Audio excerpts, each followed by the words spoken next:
Well, let me just go across. You talked about political maturity. Let me just go across someone who has a question for you. Somebody who also has the same post as you in a different state and many more years of experience. Sheila Dikshit has this question she'd like to ask you.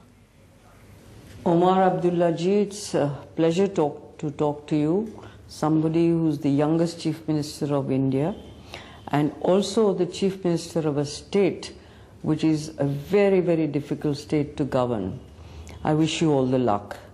But I must ask you this, that you are mature, which we can make out from the statements that you come out with. You're articulate and you are committed. I only want to ask you how you plan to, both in the short term and in the long term, to bring about lasting peace and amity in the valley, which has been going through turmoils right through after our independence. I think that's the fundamental question that I live with. How to further improve the security scenario in the state, what can be done to eradicate the menace of violence given the difficult times that we live in, and obviously a very close working relationship with all the security forces that are functioning in the state, whether it be the army, the central paramilitary forces and the J&K police. There are strategic and other decisions that have to be taken from time to time, which we do. But again, also a very close working relationship with the Government of India, particularly the Home Ministry.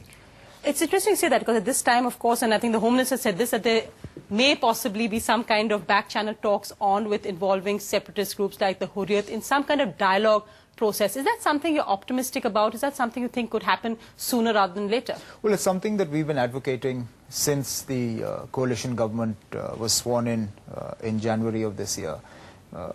It's my earnest belief that there is a point beyond which the gun cannot solve your problems. The essential problem of Jammu and Kashmir will have to be resolved through dialogue. And not everybody is willing to come forward to talk. Not everybody has a positive contribution to make to a dialogue process. But those that do need to be engaged. And I think appropriately the Government of India has decided to do it away from the glare of television cameras, at least until such time as we have something concrete that we can present to the people.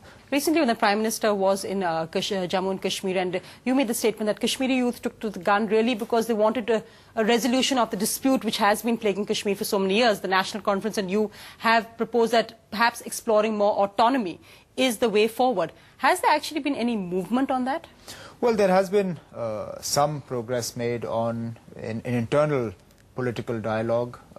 We had the Prime Minister in the UPA Part 1 with the roundtable conferences and then the working groups. There was one particular working group set up to look at center-state relations and whether it be the National Conference's autonomy or other political parties with their proposals.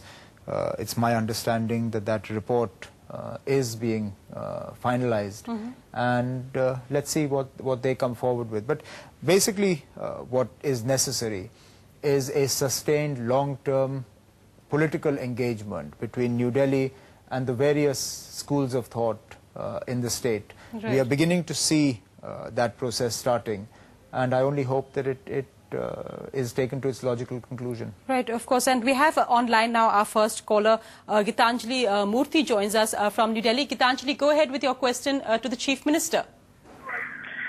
My question is, to what extent is the autonomy you're demanding for the state government justified in the interest of all the people living in Jammu and Kashmir? And how do you see it making the state of affairs better?